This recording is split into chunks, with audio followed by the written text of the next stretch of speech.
The massive doors of the council chamber opened with a deep rumbling sound that echoed through the crystal halls of Vorthik Prime. Ambassador Jake Morrison stepped forward, his black diplomatic uniform crisp and formal against the alien architecture that surrounded him. Behind him walked Lieutenant Kate Sullivan, carrying a sealed briefcase containing humanity's final proposal for galactic membership. Captain Ryan Hayes followed at a respectful distance, his military bearing unmistakable even in this place of supposed peace. The chamber itself was a marvel of alien engineering, with walls that seemed to grow from the planet's crystalline core and reach toward the three suns that burned overhead. Floating platforms held the various representatives of the Galactic Council, each species maintaining their preferred environment within shimmering energy fields. The air hummed with translation devices working overtime to convert dozens of alien languages into something resembling universal communication. High Counselor Szeth Kara dominated the center of the chamber, a being of pure energy contained within. A complex containment field that pulsed with different colors depending on the creature's mood. Currently, those colors showed irritation and barely concealed contempt. To the left, the insectoid Kelthari delegation clicked their mandibles in what Morrison had learned was their equivalent of dismissive laughter. Their exoskeletons gleamed, with biomechanical enhancements that made them look more like living weapons than diplomats. The serpentine Vaishtai coiled on elevated platforms, their scaled bodies rippling with muscles that could crush steel. Their ambassador, a creature called Si-Ta, had made no secret of his opinion that humans were nothing more than aggressive primates playing with technology they barely understood. His forked tongue tasted the air constantly, a nervous habit. That indicated his species' discomfort with land-based environments. In the far corner, the Morvani sat like living mountains, their stone-like bodies carved with patterns that told stories of civilizations that had risen and fallen before humanity, had even discovered fire. They spoke rarely, but when they did, their words carried the weight of geological ages. Elder Gregthan had been alive when the pyramids were built on Earth, and he made sure everyone knew it. Morrison approached the central platform where speakers were expected to address the full council. He had practiced this moment for months, going over every possible argument and counter-argument. Humanity had prepared extensively for this opportunity, their first real chance to join the galactic community as equals, rather than curious newcomers to be studied and patronized. The proposal in Kate's briefcase represented years of human achievement. Medical breakthroughs that could extend the lifespan of any carbon-based species. Energy generation techniques that were more efficient than anything currently used by council members. Terraforming technologies that could turn dead worlds into garden paradises. Manufacturing processes that could produce materials stronger than anything in the known galaxy. Yet as Morrison looked around the chamber, he could read the mood clearly. The decision had already been made before he had even spoken a word. The body language was universal, even among alien species. Crossed arms, turned backs, the subtle positioning that indicated closed minds and predetermined conclusions. Honored counselors, Morrison began, his voice carrying clearly through the chamber's acoustics. I come before you today representing not just the government of Earth, but the hopes and dreams of an entire species. Humanity seeks membership in this great alliance, not as supplicants, but as partners ready to contribute to the greater good of all intelligent life. High Counselor Szeth Kara's energy field flickered with what Morrison recognized as impatience. Ambassador Morrison, your species application has been reviewed thoroughly by this council. We have examined your technological offerings, your social structures, and your historical patterns of behavior. The words hung in the air like a death sentence waiting to be pronounced. Morrison felt Kate stiffen beside him, while Captain Hayes remained perfectly still, though his knuckles had gone white where they gripped his service cap. Your species, continued Counselor Vexener of the Aquatic Depth Swimmers, his voice bubbling through his breathing apparatus, remains fundamentally unsuited for membership in our civilized alliance. Your historical record shows constant warfare, tribal conflicts, and an alarming tendency toward violence as a solution to problems. General Vikmar of the Kelthari rose from his platform, his mechanical legs clicking against the crystal floor. The humans show promise in certain technical areas, he admitted grudgingly, but these advances appear to be either stolen from superior civilizations or reverse engineered from technologies they discovered rather than invented. True innovation requires a peaceful mindset, something humans have yet to demonstrate. Morrison felt anger rising in his chest, but he kept his voice level and professional. Counselors, with respect, every species in this chamber has a history of conflict.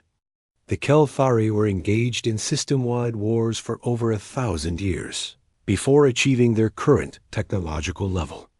The Vashtai conquered 17 different species before establishing their current empire. Even the peaceful Morvani have records of crushing entire civilizations beneath their advancing armies. Those conflicts occurred during our primitive phases.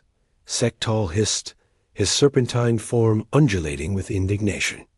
We have evolved beyond such barbaric behavior. Humans continue to wage wars even after achieving space travel. Your species has not demonstrated the emotional maturity required for galactic citizenship. Elder Graythan's voice rumbled like distant thunder when he finally spoke. Young species, your kind has existed for mere moments in the span of galactic history. The Council has observed your development for only a few centuries, which is insufficient time to judge whether your aggressive tendencies represent permanent characteristics or temporary growing pains. Kate stepped forward and opened the briefcase, revealing detailed technical specifications and cultural analyses that humanity had prepared. Counselors, if I may present evidence of our species, contributions to scientific knowledge, and our commitment to peaceful cooperation. Evidence that will not be necessary. High Counselor Zethkara interrupted, his energy field now pulsing with finality. The Council has reached its decision through careful deliberation and extensive study of human behavior patterns. Morrison realized with growing dread that this entire proceeding was nothing more than a formality. The Council had decided to reject humanity's application long before this meeting had even been scheduled. Every word spoken here was simply going through the motions of diplomatic protocol. The Galactic Council hereby denies the application of the human species for membership in our alliance, Zethkara announced officially. Furthermore, this decision is rendered with prejudice, meaning that no future applications will be considered for a minimum period of 2 standard centuries. The words hit Morrison like physical blows. Not only were they being rejected, but humanity was being barred from even attempting membership again for the next 200 years. It was a devastating verdict that would condemn his species to continued isolation from the galactic community. Moreover, Counselor Vexner added with obvious satisfaction, all current trade agreements and cultural exchange programs with human settlements will be terminated within 1 standard year. The Council recommends that member species limit their contact with human colonies to essential diplomatic functions only. Captain Hayes stepped forward for the first time, his military training evident in every movement. Counselors, may I ask what specific criteria humanity would need to meet to be reconsidered for membership in the future? Your species would need to demonstrate a fundamental change in nature, General Vikmar replied coldly. You would need to abandon your aggressive tendencies, your territorial instincts, and your troubling independence from established galactic norms. You would need to become something other than what you currently are. Morrison stood in stunned silence for a moment, processing the full implications of what had just been said. The Council wasn't just rejecting humanity as they were demanding that humans fundamentally change their essential nature to become acceptable. They wanted humanity to become passive, dependent, and subordinate to the existing galactic order. "I understand your position perfectly," Morrison finally said, his voice carrying a new tone that made several council members look up sharply. "You don't want partners. You want subjects. You don't want allies. You want servants who will accept their place in your established hierarchy without question." "That is not," Zefkara began, but Morrison continued speaking. "You've made your decision clear, and humanity accepts it. We will not be coming back to beg for admission to your exclusive club. We'll find our own path among the stars, and we'll do it without your approval or your guidance." The silence that followed was heavy with tension. Several council members shifted uncomfortably, as if they suddenly realized they might have underestimated the humans' reaction to rejection. "Ambassador." Morrison turned toward the chamber doors, followed by Kate and Captain Hayes. As they reached the threshold, 5 years had passed since the Council's rejection, and the solar system barely resembled the quiet backwater it had once been. Admiral Lisa Parker stood on the observation deck of the massive orbital shipyard that now surrounded Earth like a metallic ring, watching as thousands of workers in environmental suits guided the construction of humanity's largest colony ship. The sound of plasma cutters and fusion welders created a constant symphony of industrial progress that could be heard even through the station's thick hull plating. The UES, New Frontier, stretched nearly 20 kilometers from bow to stern, its hull gleaming with the dark metal alloys that human engineers had developed in their desperate push toward technological independence. This wasn't just a ship. It was a mobile city capable of housing 500,000 people and everything they would need to establish civilization on distant worlds. Dozens of similar vessels were under construction throughout the system, each one representing humanity's determination to forge their own destiny among the stars. Commander Alex Warren approached with a data tablet clutched in his hands, his face showing the exhaustion that had become common among Earth's leadership during these frantic years of preparation. "Admiral, the final count is in. We have 12 million volunteers registered for deep space colonization, with waiting lists that stretch into the tens of millions. The selection committees are having trouble choosing who gets to leave first." Parker nodded grimly as she studied the numbers. The rejection by the Council had triggered something unexpected in the human population.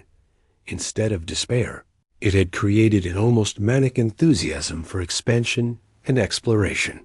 People were literally fighting for the chance to leave Earth behind and build new worlds in unexplored space. The message was clear. If the galaxy didn't want humanity as neighbors, then humanity would simply find empty space and make it their own. Dr. Emma Rodriguez joined them at the observation window, her white lab coat stained with the chemical residue.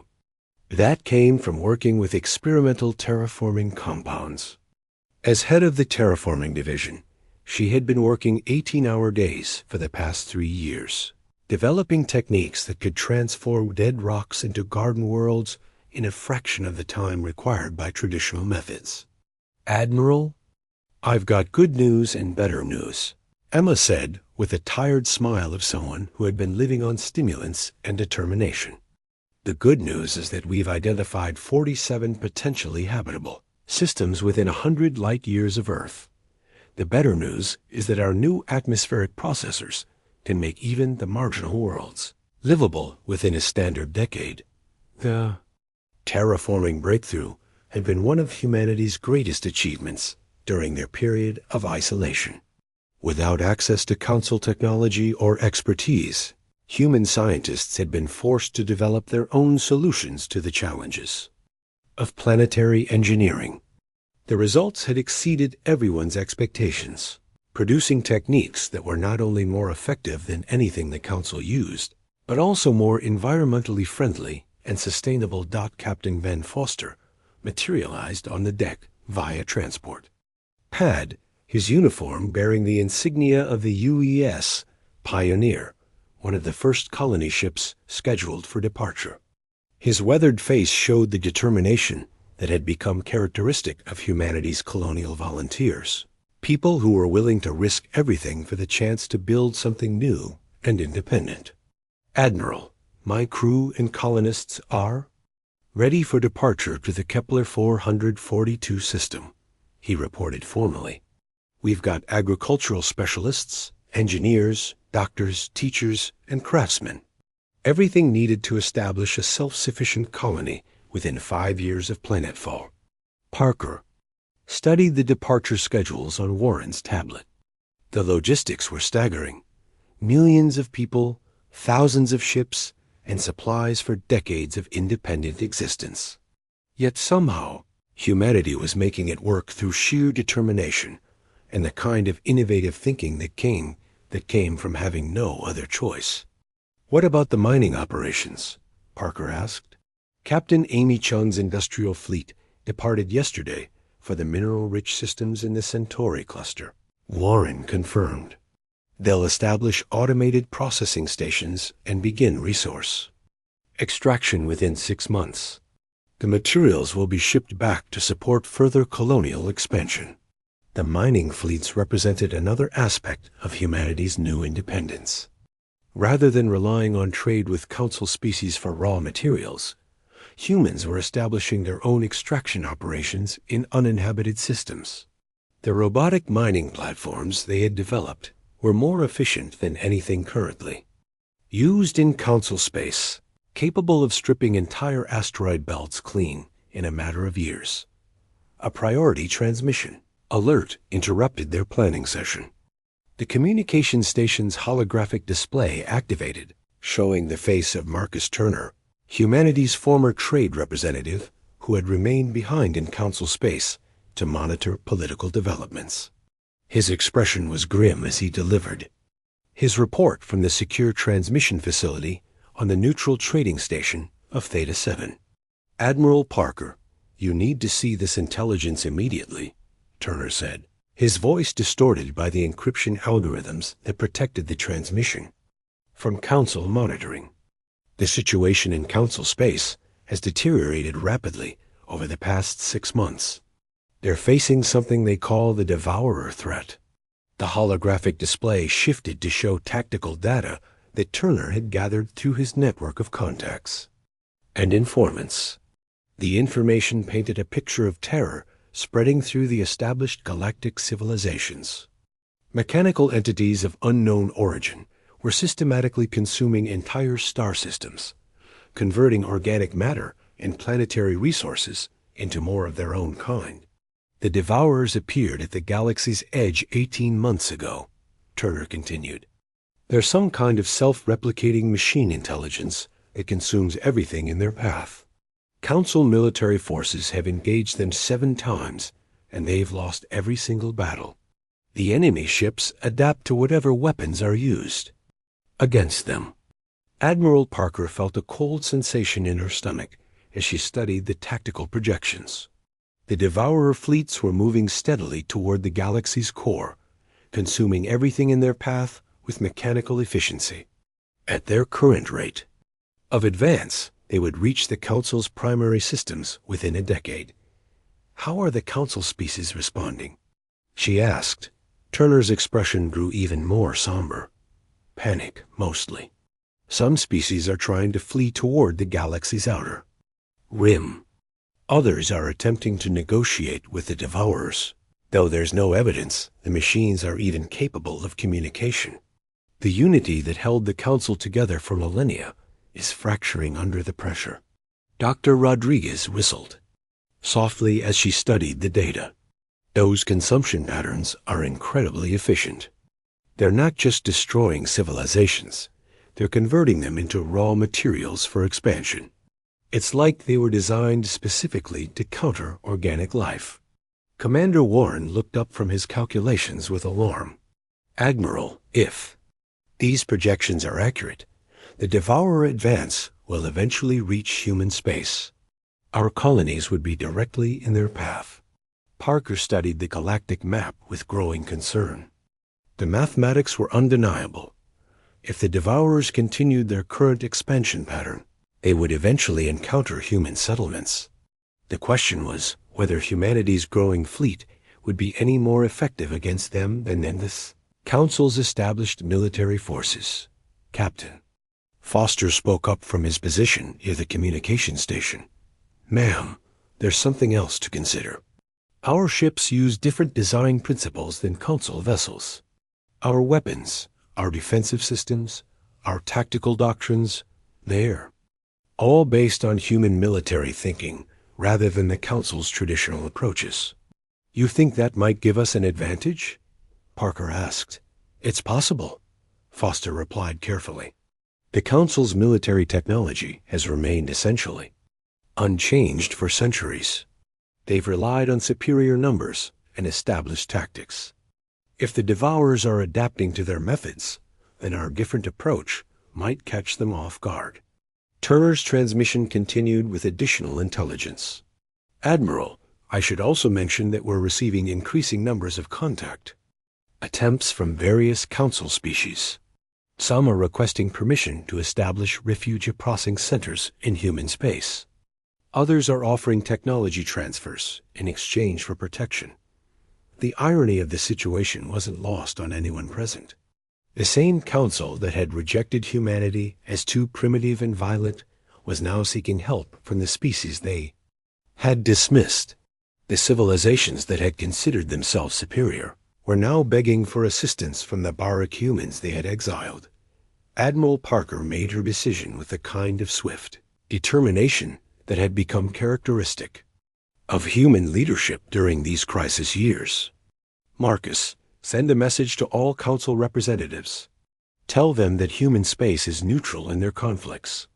We won't be providing military assistance or accepting large refugee populations that might compromise our own colonial security. And if they offer significant concessions, Turner asked, then they should have thought of that before they voted to exclude us from their alliance, Parker replied coldly. 25 years had transformed the galaxy in ways no one could have predicted, but nowhere was the change more dramatic than in the regions now known as human space. Captain Julie Madison stood on the bridge of the UE's Enterprise, watching through the main view screen as New Terra rotated slowly beneath them, its blue-green surface dotted with the lights of thriving cities that stretched from pole to pole. The planet had been a dead rock when the first human colonists arrived 2 decades ago, but now it bloomed with Earth-imported vegetation and entirely new ecosystems that human scientists had designed specifically for the alien soil. Orbital platforms surrounded the world like a protective shell, handling the constant stream of cargo vessels, passenger transports, and military patrols that kept this new civilization running smoothly. Lieutenant Sam Brooks looked up from his communication station with the expression of someone who had grown used to delivering impossible news on a daily basis. Captain, we're receiving departure clearance from Colonial Command. Director Harrison wants to speak with you before we escort the trade convoy to Phoenix System. The holographic display activated, showing Director Paul Harrison in his office, overlooking New Geneva, the colonial capital that had grown from a small prefabricated settlement into a gleaming metropolis in less than a generation. Behind him through the office windows, the skyline stretched toward the horizon under the light of an alien sun, while flying vehicles moved between the towers in orderly traffic patterns. Captain Madison, I need your escort fleet to accompany the agricultural convoy to Phoenix System, Harrison said, his voice carrying the authority of someone who had spent decades building civilization from nothing. Our terraforming teams have successfully adapted Earth crops to 3 new worlds there, and the mineral extraction operations are producing materials we need for the next wave of colonial expansion. Madison nodded as she reviewed the mission parameters on her command screen. The convoy consisted of 12 massive cargo vessels carrying everything from farming equipment to advanced manufacturing systems, protected by 6 of humanity's newest warships. It was routine by current standards, but would have been considered impossible just a generation ago. Dr. Nick Roberts entered the bridge carrying his daily intelligence briefing, his face showing the concern that had become common among human leadership as reports from the galaxy's core regions grew increasingly dire. As chief scientific advisor for the human colonial fleet, he monitored everything from weather patterns on distant worlds to political developments in what remained of Council space. Captain, our long-range sensor arrays have detected significant disruptions throughout the former Council territories, he reported, activating a holographic map that showed the current state of galactic civilization.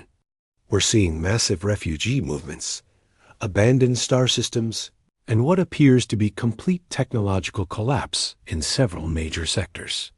Commander Tracy Young, the ship's tactical officer, enhanced the display to show military movements and combat zones. Her analysis painted a picture of chaos spreading through the established galactic order like a plague. Our intelligence networks report that the Devourer threat has accelerated beyond all previous projections. They've consumed 14 Council worlds in just the past 2 years, and their fleet strength continues to grow with each victory. The irony was impossible to ignore. While the Council had spent the past quarter-century stagnating in their rigid traditions and ancient technologies, humanity had been forced to innovate at a pace that bordered on desperation. Human ships were now faster and more maneuverable than anything in the galaxy. Human colonies were completely self-sufficient, unlike Council worlds that had grown dependent on centralized supply networks that were now collapsing under Devourer attacks. Captain Madison studied the tactical projections with professional interest. The Devourer advance had consumed entire sectors that had once been considered the most secure regions of Council space. Ancient civilizations with millions of years of accumulated knowledge were being reduced to raw materials in a matter of months. How are our defensive preparations progressing? She asked.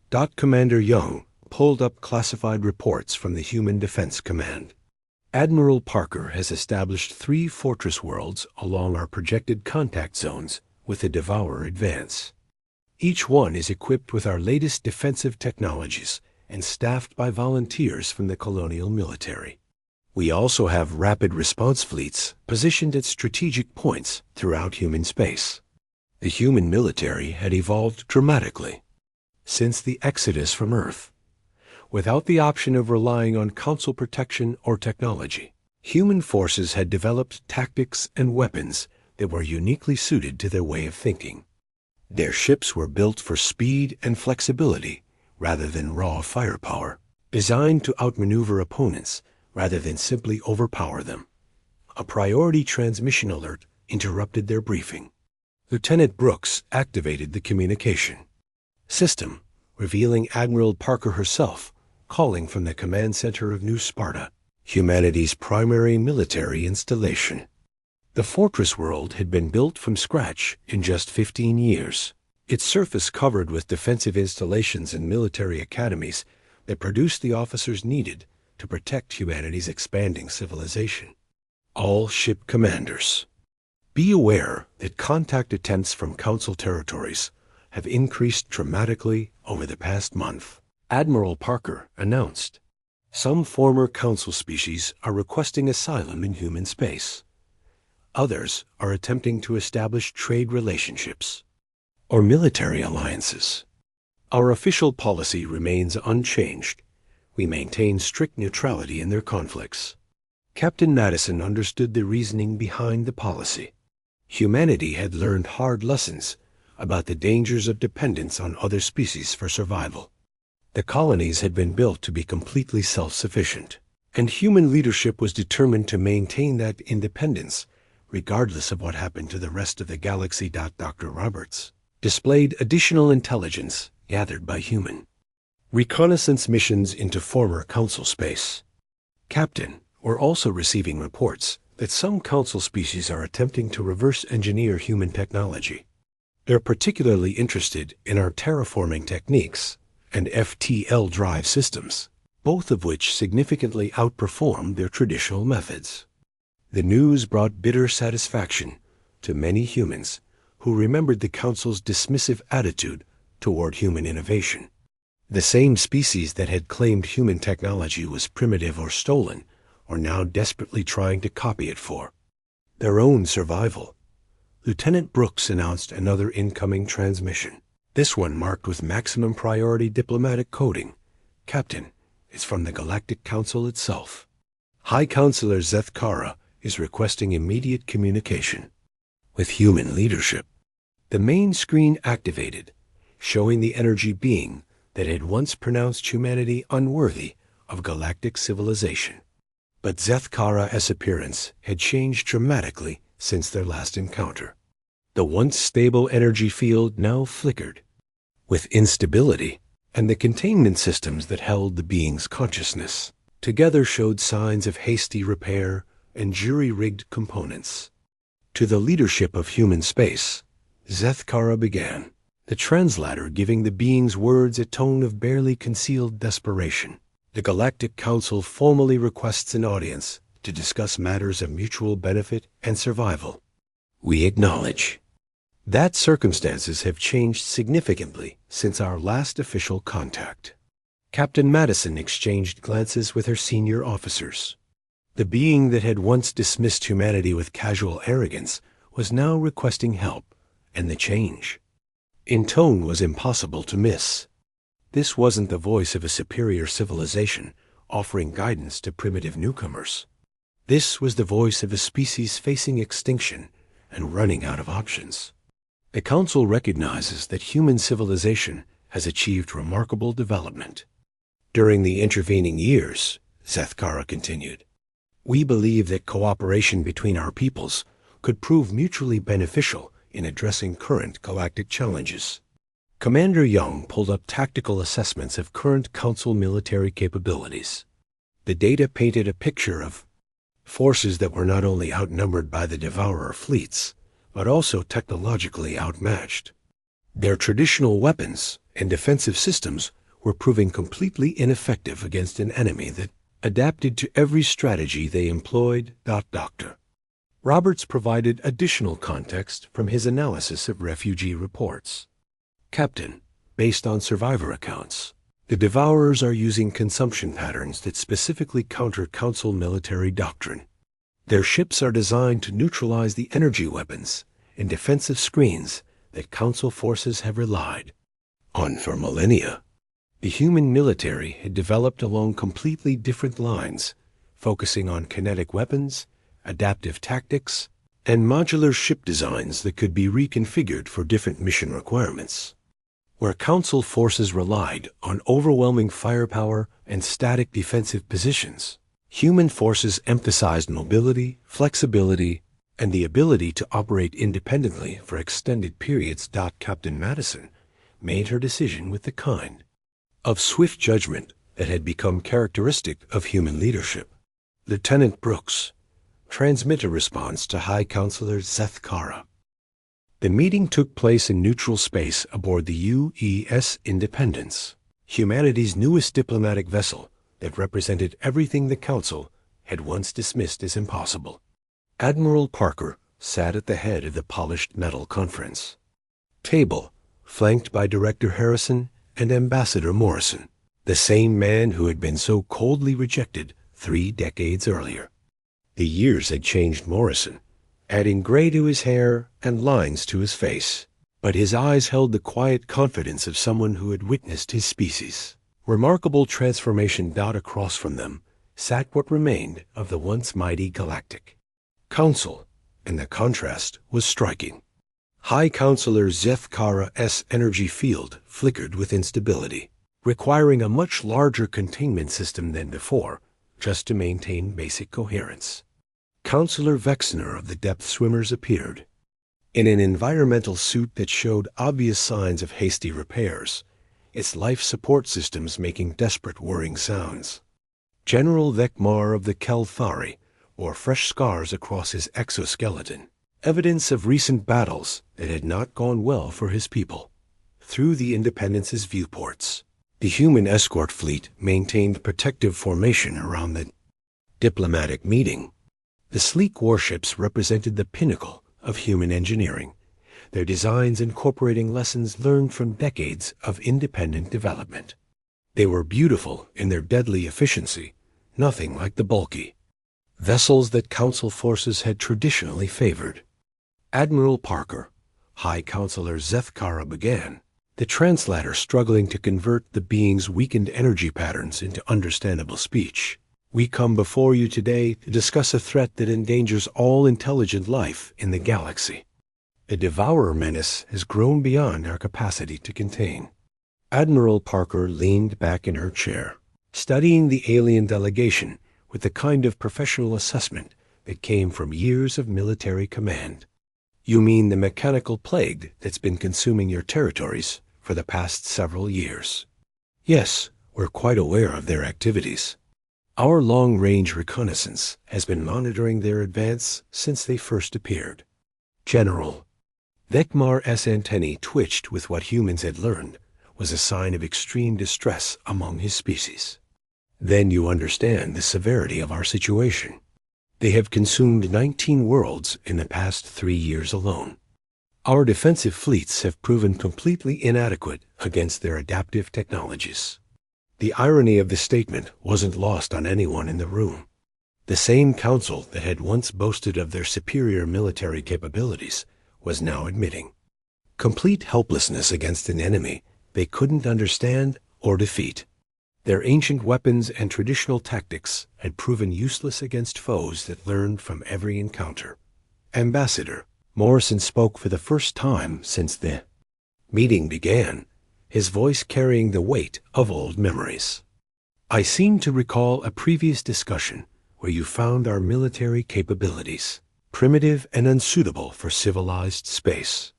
Your exact words, if I remember correctly, were that our violent tendencies made us unfit for galactic society.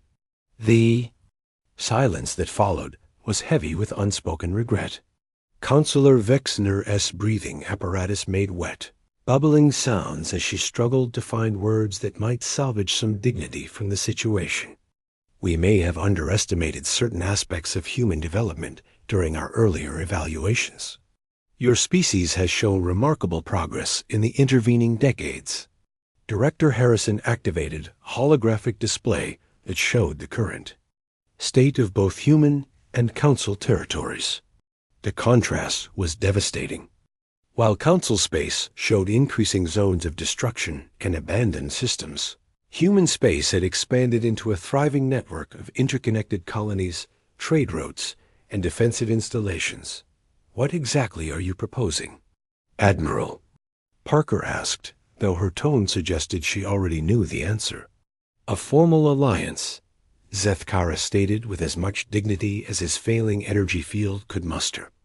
The Council offers full membership to humanity, along with complete access to our accumulated knowledge and technological resources, in exchange for your military assistance against the Devourer threat. Captain Steve Anderson, commanding the escort fleet, had been monitoring the conversation from the Independence's bridge. His voice came through the internal communication system with barely concealed amusement. Admiral, they're offering us membership in a club that's currently being dissolved by an enemy they can't fight. The human delegation exchanged meaningful glances. The offer that would have meant everything to them 30 years ago now seemed almost insulting. Humanity had built their own civilization, developed their own technologies, and established their own place among the stars. They no longer needed anyone's permission to exist. Your accumulated knowledge, Morrison said slowly, emphasizing each word, the same knowledge that couldn't prevent 19 worlds from being consumed. The same technological resources that are currently being converted into raw materials by an enemy you can't comprehend. General Vekmar leaned forward desperately, his mechanical legs clicking against the deck plating. Admiral Parker, you must understand that humanity possesses advantages we lack. Your ships are faster than ours, your weapons more adaptable, your tactical thinking more flexible. We have studied your colonial expansion, and we believe your approaches might succeed where our traditional methods have failed. Studied our expansion, Director Harrison repeated with cold precision. You mean you've been spying on our colonies? and analyzing our military capabilities. The same colonies you recommended other species avoid contact with. The council members shifted uncomfortably in their seats. Through the viewports, more human vessels could be seen arriving to reinforce. The escort fleet. Each ship represented technological achievements that had surpassed anything in council space, developed through the kind of innovative thinking that came from necessity rather than tradition. Admiral Parker finally broke the uncomfortable silence with a decision that had been building for 3 decades. We appreciate your offer of membership, counselors, but I'm afraid it comes several decades too late. You see, we no longer require your approval for anything we choose to do. But surely you understand the threat the Devourers represent to all organic life, Vexner pleaded, her suit's life support system struggling to maintain proper atmospheric pressure. This isn't about politics or past disagreements. This is about survival. You're absolutely right, Admiral Parker agreed. This is about survival. And humanity learned long ago not to depend on others for that survival. We've built our own civilization, developed our own defenses, and established our own security. Morrison stood slowly, his movement signaling the end of the meeting. When you rejected our application for membership, you told us that we needed to fundamentally change our nature to become acceptable to your alliance. You wanted us to abandon our independence, our aggressive tendencies, and our troubling habit of thinking for ourselves. The council delegation watched with growing desperation as the human representatives prepared to leave. This meeting had been their last hope, their final chance to gain the military support they needed to survive the Devourer onslaught. Admiral, please reconsider. Sethkara made one final plea, his energy field fluctuating wildly with emotion. Surely you recognize that all intelligent species must stand together against total extinction. Parker paused at the conference room door, looking back at the beings who had once dismissed her entire species as unworthy of their consideration. You should have remembered that principle when you had the chance, Counselor. Captain Anderson, please escort our guests back to their vessel. The council delegation sat in stunned silence as the humans departed, finally understanding that their rejection of humanity had cost them their only hope of survival. They had dismissed a potential ally as primitive and violent, only to discover, too late, that those same qualities might have been exactly what they needed to face an enemy that showed no mercy and accepted no surrender. As the human fleet prepared to depart the neutral meeting point, Admiral Parker transmitted a final message to the council representatives. We wish you success in your struggle against the Devourers. Perhaps you'll find some other species willing to save civilizations that once considered them unworthy of membership.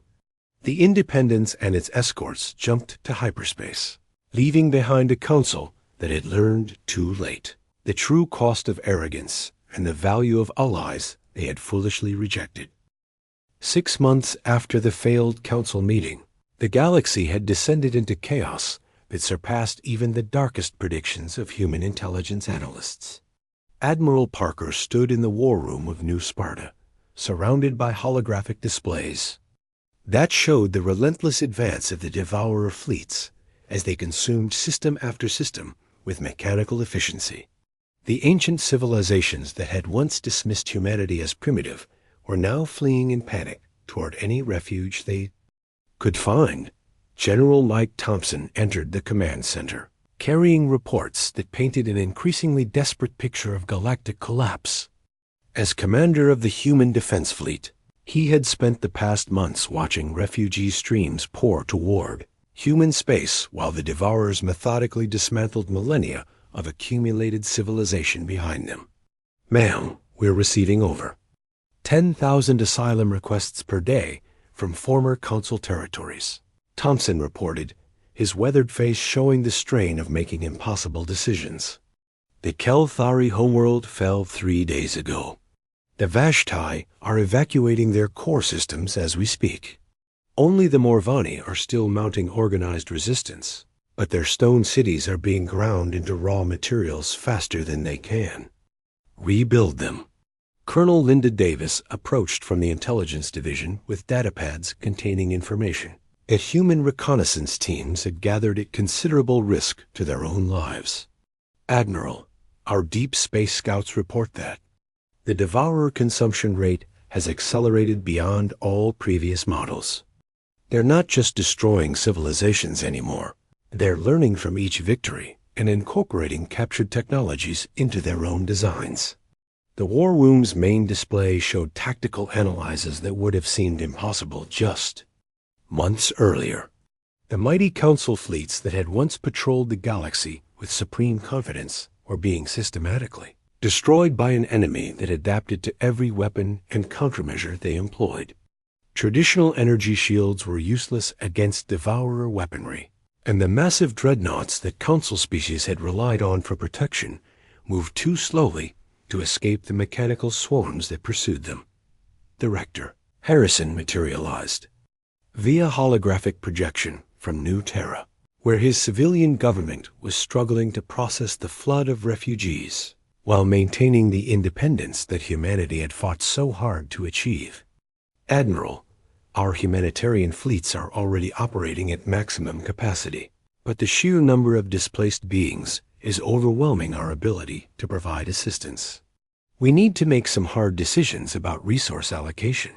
A new voice interrupted the briefing as Dr. Jennifer Walsh entered the command center with her latest analysis of Devourer technology and tactics.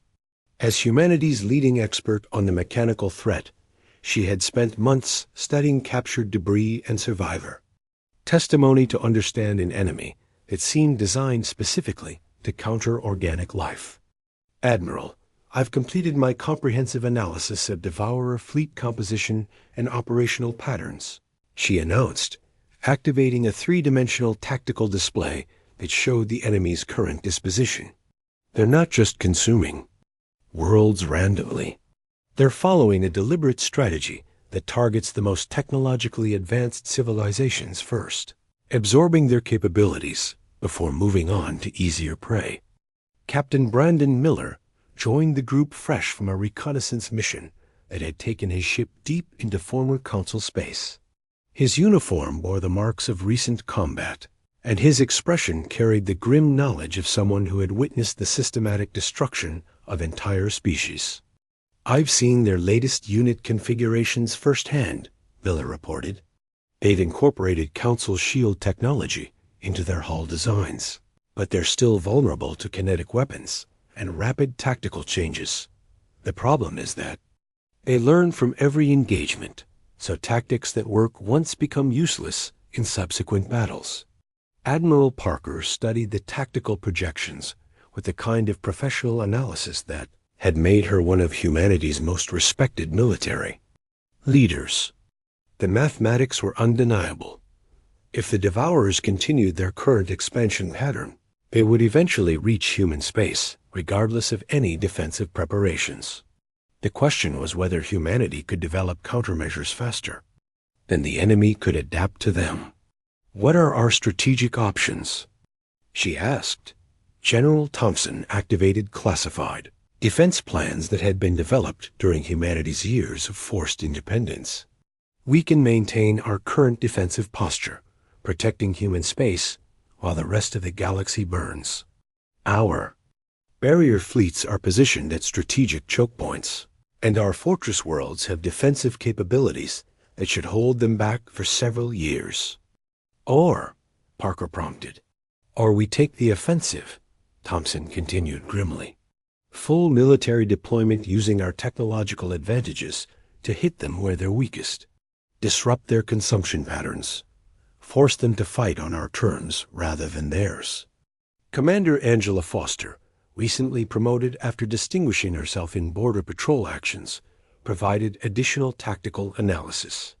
Admiral, there's something else to consider. If we allow the Devourers to consume all of Council space, they'll eventually turn toward us with all that accumulated mass and technology. This might be our best opportunity to face them while they're still dealing with multiple fronts. The weight of decision settled over the command center like a physical presence. Through the reinforced windows, the lights of New Sparta stretched toward the horizon, representing everything humanity had built since their exodus from Earth. Millions of people had trusted their leaders to keep them safe in this new civilization they had carved from empty space. A priority communication alert broke the contemplative silence. Colonel Davis activated the incoming transmission, revealing Marcus Turner, calling from the refugee processing station he had established in the border regions between human and former council space. "Admiral, you need to see this," Turner said, his face showing exhaustion from weeks of processing desperate civilians fleeing the mechanical apocalypse. "I'm forwarding you footage that was recovered from a Kelthari survivor ship. It shows what happens when the Devourers encounter purely defensive positions." The tactical display shifted to show recorded battle footage that made even experienced military officers grimace. Council defensive installations, some of which had stood for thousands of years, were being systematically dismantled by Devourer swarms that seemed to absorb and redirect any energy weapons fired at them. The mechanical entities moved with coordinated precision that suggested a hive intelligence far beyond anything the galaxy had previously encountered. "Admiral," Parker watched the footage with growing understanding.